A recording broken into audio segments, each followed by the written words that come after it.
दोस्तों, आज की कहानी है ऐसी भी होती हैं पत्नियां। पत्नियां हैं तो दुनिया में सब कुछ है। राजा की तरह जीने और आज दुनिया में अपना सिर ऊंचा रखने के लिए अपनी पत्नी का शुक्रिया अदा कीजिए। आपकी सुविधा असुविधा आपके बिना कारण के क्रोध को संभालती हैं। तुम्हारे सुख में सुखी हैं और तुम्हारे दुख में दुखी हैं।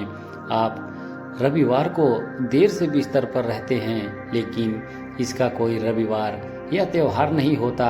चाय लाओ, पानी लाओ, खाना लाओ, ये ऐसा है और वो ऐसा है, कब अकल आएगी तुम्हें। ऐसे ताने हम मारते हैं। उनके पास बुद्धि है और केवल उसी के कारण तो आप जीवित हैं, वरना दुनिया में आपको कोई भी नहीं पूछेगा। अब जरा इस स्थिति की सिर्फ कल्पना करें। एक दिन पत्नी अचानक रात को गुजर जाती है। घर में रोने की आवाज आ रही है। पत्नी का अंतिम दर्शन चल रहा था। उस वक्त पत्नी की आत्मा जाते जाते जो कह रही है उसका वर्णन, मैं अभी जा रही हूँ, अब फिर कभी नहीं मिलेंगे। जिस दिन शादी के फेरे लिए थे उस दिन उस वक्त साथ साथ जीने का वचन दिया था, पर अब अकेले जाना पड़ रहा है। यह मुझको पता नहीं था। मुझे जाने दो। अपने आंगन में अपना शरीर छोड़कर जा रही हूँ। बहुत दर्द हो रहा है मुझे, लेकिन मैं मजबूर हूँ। अब मैं जा रही हूँ। मेरा मन नहीं मान रहा, पर अब मैं कुछ नहीं कर सकती। मुझे जाने दो। बेटा और बहू रो रहे हैं। देखो, मैं ऐसा नहीं देख सकती और उनको दिलासा भी नहीं दे सकती हूँ। पोता बा कर रहा है, उसे शांत करो। बिल्कुल ध्यान नहीं दे रहे हो। हाँ, और आप भी मन मजबूत कर रखना और बिल्कुल ढीले ना होना। मुझे जाने दो। अभी बेटी ससुराल से आएगी और मेरा मृत शरीर देखकर बहुत रोएगी। उसे संभालना और शांत करना, और आप भी बिल्कुल नहीं रोना। मुझे जाने दो। जिसका जन्म हुआ है उसकी मृत्यु निश्चित है। जो भी इस दुनिया में आया है वह यहाँ से ऊपर गया है। धीरे धीरे मुझे भूल जाना, मुझे बहुत याद नहीं करना और इस जीवन में फिर से काम में डूब जाना। अब मेरे बिना जीवन जीने की आदत जल्दी से डाल लेना। मुझे जाने दो। आपने इस जीवन में मेरा कहा कभी नहीं माना है। अब जिद छोड़कर व्यवहार में विनम्र रहना। आपको अकेला छोड़कर जाते हुए मुझे बहुत चिंता हो रही है, लेकिन मैं मजबूर हूँ। मुझे जाने दो।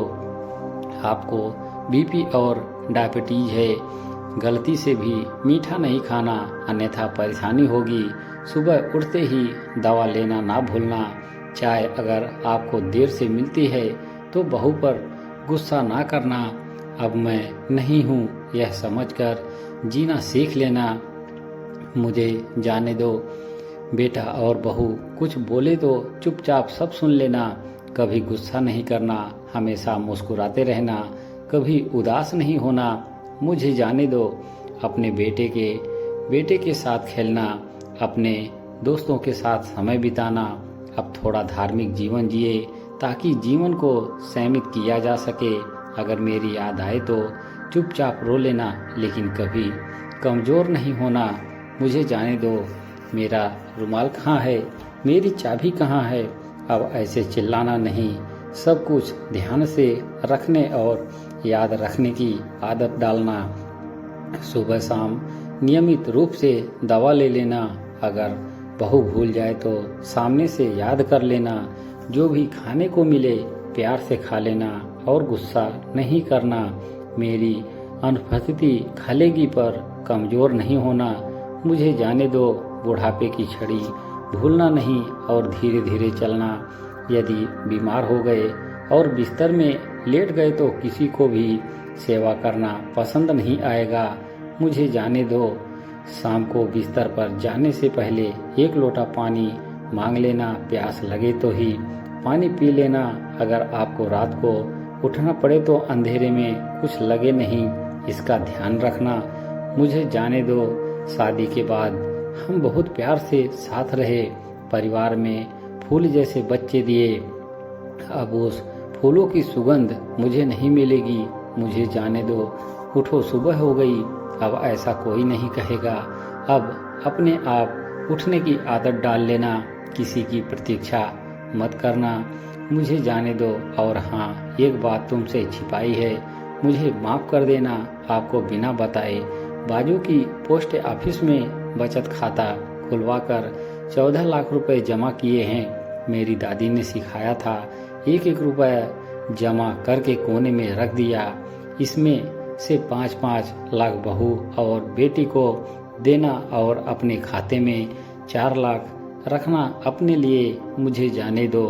भगवान की भक्ति और पूजा करना भूलना नहीं। अब फिर कभी नहीं मिलेंगे। मुझसे कोई गलती हुई हो तो मुझे माफ़ कर देना। दोस्तों, इस आत्मीयत संदेश में पत्नी की भावनाएं और उसकी देखभाल की जिम्मेदारी को दर्शाया गया है, जो उसके जाने के बाद भी परिवार को संभालने का संदेश देती है। दोस्तों, कहानी आपको कैसी लगी कमेंट बॉक्स में ज़रूर लिखें। धन्यवाद।